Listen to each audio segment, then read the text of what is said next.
Fala galerinha, aqui é o professor Herbert Almeida. Estou passando aqui para comentar a prova do ISS Guarulhos, a prova de Direito Administrativo desse concurso. Tivemos 10 questões de Direito Administrativo e a prova estava muito, mas muito tranquilinha mesmo. Nós vamos ver isso aqui agora. Apesar de ser uma prova que estava tranquila, algumas questões merecem alguns detalhes, caiu uma jurisprudênciazinha do STF interessante, então por isso, apesar de ser uma prova tranquila, é uma prova boa para a gente dar uma analisada como revisão. Então de olho na nossa tela, então, trazendo aqui o gabarito da prova do ISS de Guarulhos, questão 71, fala aqui a respeito da dispensa e inexigibilidade de licitação, a gente vai marcar a alternativa correta. A letra A vai falar para a gente o seguinte: considera-se dispensada a licitação na hipótese em que o legislador define previamente que a contratação não será precedida de um procedimento concorrencial, ainda que a sua realização seja materialmente possível. É importante a gente diferenciar a licitação dispensada da dispensável. A dispensada, o legislador determina que você não faça a licitação e na dispensável ele autoriza que você não faça a licitação pública. Em ambas as hipóteses, seria materialmente possível realizar um procedimento concorrencial. Olha, teria dentro do mundo como você fazer um procedimento competitivo naqueles casos. Mas o primeiro legislador chegou e falou o seguinte, ó, aqui você não vai fazer licitação. E no outro caso ele falou assim, ó, aqui você pode ou não fazer licitação. Essa é a diferença básica entre dispensada e dispensável. Voltando então para o nosso quadro, como ele está falando da licitação dispensada, veja que ele falou bem claramente que aqui a contratação não será precedida de um procedimento concorrencial, ou seja, o legislador falou, aqui você não vai fazer licitação pública, e por isso que esse já de cara é o gabarito da nossa questão. A letra B fala que a dispensa de licitação ocorre nas situações em que o legislador autoriza o administrador por meio de um rol exemplificativo. Aqui que está o erro essencial dessa questão, porque esse rol aqui, ele é meramente taxativo, ou melhor dizendo, né, ele é taxativo no sentido em que o legislador define todas as hipóteses em que a licitação será dispensada ou dispensável. Além disso, a questão fez uma confusão no conceito de dispensa com a licitação dispensável. Na verdade, dispensa é um gênero que envolve duas espécies, a dispensada e a dispensável. Então, nesse caso aqui, ele estava falando da licitação dispensável, por isso que está totalmente incorreta a letra B. A letra C fala que a licitação fracassada é aquela que dispensa, aquela hipótese de dispensa de licitação, e consiste na situação em que, apesar da validade de todas as condições previstas no edital, não surgem interessados em participar do certame. Isso aqui não é licitação fracassada, isso aqui é a licitação deserta. Na licitação fracassada, aparecem interessados ao procedimento, mas todos são desclassificados ou então desabilitados. Por isso que a letra C está errada. Partindo para a próxima alternativa, ela fala que a licitação será inexigível sempre que a realização do procedimento competitivo for material ou juridicamente impossível, devendo a situação se amoldar nas hipóteses taxativamente previstas em lei. Aqui a hipótese não é taxativa, aqui a hipótese é exemplificativa, ou seja, o artigo 25 nos traz 3 exemplos de inexigibilidade de licitação. E a última alternativa eu achei muito interessante. Ela fala que o credenciamento consiste em modalidade de dispensa de licitação que permite a seleção de potenciais interessados para posterior contratação quando houver o interesse na prestação de serviço pelo maior número de pessoas possível. Isso aqui não é hipótese de dispensa. Isso aqui é uma hipótese de inexigibilidade. Inclusive serve para nos mostrar como o rol é meramente exemplificativo. Isso aqui é uma hipótese que não é mencionada no artigo 25, mas é um exemplo de inexigibilidade de licitação. Esse caso chamado credenciamento ocorre quando a administração quer cadastrar, ou melhor dizendo, credenciar vários fornecedores para a prestação de determinado objeto. Um exemplo acontece nas Forças Armadas. Lá no Exército, o Exército opera o seu próprio plano de saúde. Então, nesse caso, quando ele quer contratar os pontos de atendimento, aqueles laboratórios para fazer exames clínicos, por exemplo, ele quer credenciar o maior número possível de laboratórios, para que os seus usuários do plano de saúde possam escolher em qual laboratório eles irão buscar aquele serviço. Isso é uma hipótese de credenciamento. Como eu quero o maior número possível, não existe competição entre os credenciados. logo é uma hipótese de inexigibilidade de licitação. Por isso que eu fiquei um pouquinho mais de tempo nessa primeira alternativa, nessa primeira questão, mas agora a gente vai conseguir correr um pouquinho mais. Aqui então o gabarito da questão vai ser a alternativa A, conforme nós acabamos de ver no slide anterior. Questão 72 agora. José, ocupante do cargo de fiscal de rendas, revelou para a imprensa fato de que tem ciência em razão das suas atribuições e que deve permanecer em segredo, visto que se trata de dado sujeito a sigilo fiscal. Nessa situação aqui em que ele vazou informação, que deveria ser preservada sob sigilo, ele violou um princípio da administração pública. Então esse é um ato de improbidade que atenta contra os princípios da administração pública e dessa forma aqui o nosso gabarito vai ser a alternativa D. A letra A está errada porque diz que não houve ato de improbidade, a letra B e a letra C colocam incorretamente a espécie de ato e a letra E fala que teria que ter lesão ao erário ou enriquecimento ilícito e a gente sabe que também existe o ato que atenta contra os princípios e o ato decorrente da concessão indevida de benefício financeiro tributário. Logo, a letra E também está errada e confirma aqui que o nosso gabarito é a alternativa D nessa questão aqui. Avançando agora para a questão 73. Assinale a alternativa que, de acordo com a Lei 8987, que é a nossa lei das concessões, dispõe sobre o regime de concessão e permissão da prestação de serviços públicos. A letra A fala que o poder concedente publicará após o edital de licitação, aqui é previamente ao edital de licitação, porque aqui o objetivo é que justamente você tenha um controle prévio, uma divulgação prévia dessa situação. Então a letra A está errada.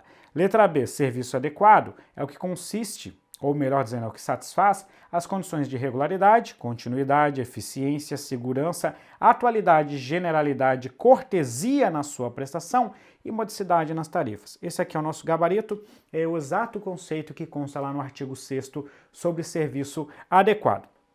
Letra C. Não é obrigação do usuário levar ao conhecimento do poder público e da concessionária as irregularidades de que tenha conhecimento referentes ao serviço prestado. Na verdade, essa questão aqui, essa alternativa é curiosa, porque a lei das concessões, ela fala que são direitos e obrigações, ou seja, ela fala simultaneamente dos direitos e obrigações. Então, apesar disso aqui ser muito mais um direito, mas a lei chama de direitos e obrigações. Então, também é uma obrigação do usuário e por isso que a letra C está errada. Letra D. As concessionárias de serviços públicos nos estados são obrigadas a oferecer ao consumidor e ao usuário, dentro do mês de vencimento, no mínimo 10 datas opcionais. Na verdade, aqui ele tem que oferecer no mínimo 6 datas opcionais, por isso que está errado. Em havendo alteração do contrato que afete seu equilíbrio econômico-financeiro, o poder concedente deverá restabelecê-lo no prazo de 6 meses. Na verdade, você tem que restabelecer ele concomitantemente. Você alterou, já faz o reequilíbrio econômico e financeiro do contrato. Por isso que nessa nossa questão aqui, o gabarito vai ser a alternativa B na questão 73. Agora nós chegamos à questão 74 e eu vou falar para vocês que inicialmente eu fiz uma análise dessa questão e agora já analisando ela de forma mais aprofundada, eu já passo a entender que ela é passível de recurso. Eu vou explicar para vocês o motivo. Partindo então para a questão 74, ela vai falar da situação do Pedro. Ele é um agente fiscal de rendas e de maneira culposa praticou conduta que causou prejuízo ao erário. A conduta realizada por Pedro, apesar de ser considerada infração funcional administrativa, não constitui crime ou improbidade administrativa. A administração deseja ajuizar a ação de reparação de danos em face de Pedro. Considerando a situação hipotética, assinale a alternativa correta. Por que eu vou falar para vocês que agora eu já começo a analisar essa questão como uma questão passível de recurso? Vamos pegar aqui os 2 julgamentos do STF que trataram sobre a prescrição de ação de ressarcimento. Até 2016 existia um consenso de que as ações de ressarcimento eram imprescritíveis. Alguns doutrinadores até criticavam esse posicionamento e esse caso chegou ao STF e o STF entendeu que os ilícitos meramente civis se submetem ao prazo prescricional de 5 anos. Mais à frente, em 2018, o STF entendeu que os atos de improbidade decorrentes de conduta culposa são prescritíveis e os atos de improbidade decorrentes de conduta dolosa são imprescritíveis. Mas qual que é o problema dessa nossa questão aqui?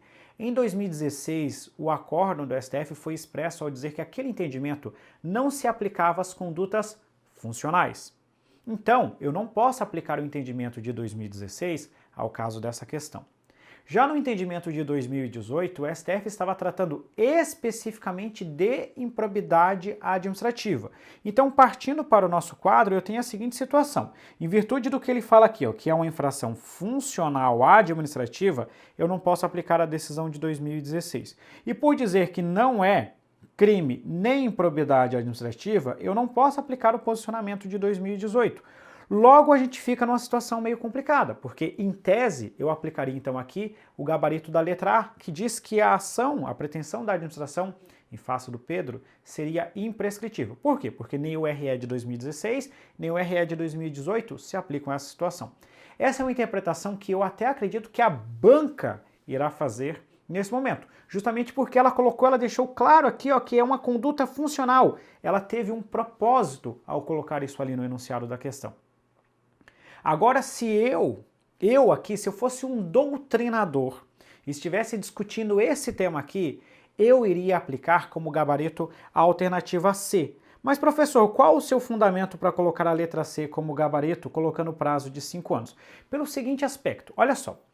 No entendimento de 2016, o STF disse que aquele posicionamento ainda não se aplicava a outros tipos de infrações. No entendimento de 2018, ele já analisou improbidade administrativa, que é algo mais grave do que uma mera conduta, uma mera infração funcional. E lá o STF disse que quando eu estiver diante de uma improbidade culposa, esse ato de improbidade estará sujeito ao prazo prescricional. Então pense comigo, a partir desse momento o STF ele passou a virar a regra. Ele passou a entender que o artigo 37, parágrafo 5º da Constituição Federal, não prevê o que parece que a gente prevê. Ele não prevê que a regra é a imprescritibilidade das ações de reparação. Tanto que o STF disse o seguinte, no voto de alguns dos ministros constava a seguinte frase: o constituinte, quando ele quis colocar a imprescrição, ele definiu isso de forma expressa, de forma literal, não cabendo ao intérprete ou ao legislador ampliar as hipóteses de imprescritibilidade. Então, os argumentos dos ministros do STF nos levam a crer que, na verdade, a regra é a prescrição, sendo a regra a imprescritibilidade. Então, a partir de agora, o que eu faço? Na falta de um RE, ou seja, de uma decisão do STF sobre esse tema, eu devo considerar que aquela situação é sujeita, sim, à prescrição. Ou seja, volto a falar mais uma vez, estou sendo repetitivo, mas as decisões do STF fizeram mudar a regra. Então, agora eu não posso deduzir a imprescritibilidade da ação de reparação.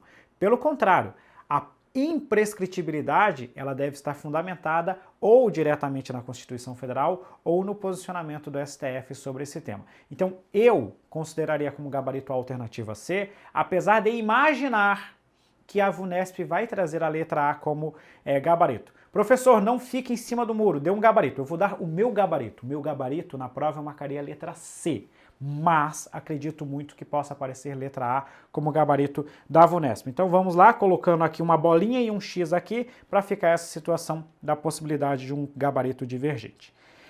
Questão 75, assinale a alternativa que contém exemplo de um ato administrativo enunciativo. Ato administrativo enunciativo são aqueles atos que emitem uma opinião ou atestam alguma situação. Nós também podemos conhecê-los como meros atos administrativos. Esses meros atos, faltou colocar o atos aqui embaixo, são os pareceres, os atestados e as certidões, Então vamos lá. Regimento é um ato normativo. Vai ficar apertado aqui. Portaria e ofício, eles costumam ser colocados como atos administrativos ordinatórios. Tem alguma divergência quanto à classificação da portaria, mas normalmente eles são atos ordinatórios.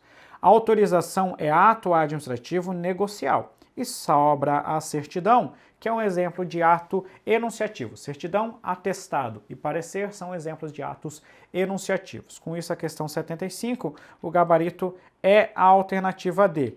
Questão 76, sobre o poder de polícia, assinale a alternativa correta. Letra A.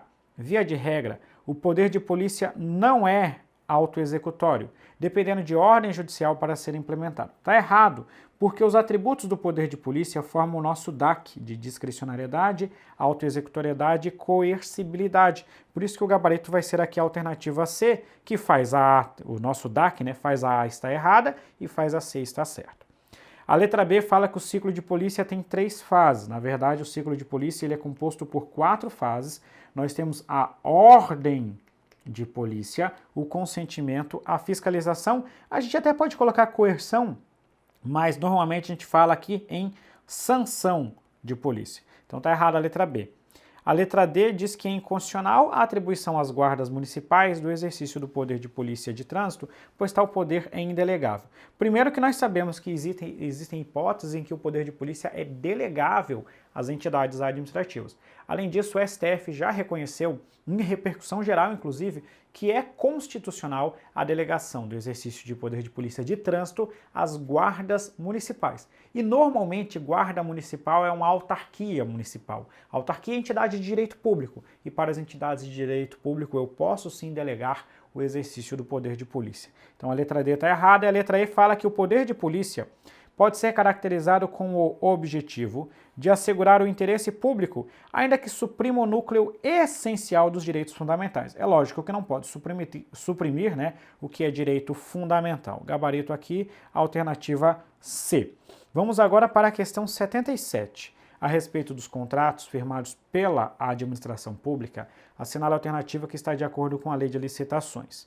Toda prorrogação de prazo contratual deverá ser justificada por escrito e previamente autorizada pela autoridade competente para celebrar o contrato. É um dos comandos lá do artigo 57 da Lei de Licitações, então por isso já de cara a letra A é o gabarito. É possível a administração firmar contrato com prazo de vigência indeterminado. Está errado porque a gente não pode ter prazo de vigência indeterminado por expressa vedação da Lei de Licitações. A nulidade do contrato, ela opera efeitos ex tunc, ou seja, efeitos retroativos, porque você desconstitui os efeitos já produzidos por aquele contrato. A garantia prestada pelo contratado será restituída proporcionalmente durante a execução do contrato. Não, né? Você restitui a garantia ao término da execução do contrato. Então, por isso que a letra D está errada. E a letra E, o uso de instrumento de contrato é obrigatório em todas as contratações administrativas. Não. Instrumento de contrato você vai utilizar, vai ser obrigatório, melhor dizendo, quando você estiver tratando de concorrência ou tomada de preço, ou então das dispensas e inexigibilidades que se enquadrem nos valores da concorrência e da tomada de preço. O instrumento do contrato é o contrato formal. Ele não é obrigatório em todas as situações, porque ele pode ser substituído por nota de empenho, carta-contrato ou outros instrumentos hábeis, quando a gente não estiver tratando dessas duas situações que eu acabei de mencionar. Por isso que aqui o gabarito é a alternativa A. E vamos agora para a questão 78, que fala aqui a respeito das autarquias, assinale a alternativa correta. A autarquia é pessoa jurídica de direito público, então está errada a letra A. A autarquia é instituída diretamente por lei e sua personalidade jurídica tem início com a vigência da lei criadora. Perfeito, ela é criada por lei, então quando a lei entra em vigor, ela ganha personalidade jurídica própria. A criação de autarquias decorre de processo de descentralização, porque a descentralização é uma das formas de criação, ou melhor dizendo, né, a criação de entidades administrativas é uma das formas de descentralização. E também a gente tem que lembrar que elas integram a administração indireta. Letra D. As autarquias se sujeitam, via de regra, à responsabilidade objetiva. A responsabilidade civil do Estado em relação às pessoas jurídicas de direito público, ela é objetiva. As autarquias não se submetem ao regime de precatórios. Está errado, elas se submetem ao regime de precatórios ou à requisição de pequeno valor. Precatórios é para você pagar os débitos judiciais. Se for um valor mais baixo, aí a gente entra nas requisições de pequeno valor, que são os métodos de execução dos débitos da Fazenda Pública. Por isso que essa questão aqui, o gabarito aqui vai ser a alternativa B. Questão 79, sobre as entidades que integram os serviços sociais autônomos, o Sistema S, assinala a alternativa de acordo com o entendimento do STF. As entidades do Sistema S integram a administração direta. Na verdade, o Sistema S ele não integra a administração. Elas são entidades paraestatais, elas fazem parte do chamado terceiro setor, não compõem o Estado, portanto.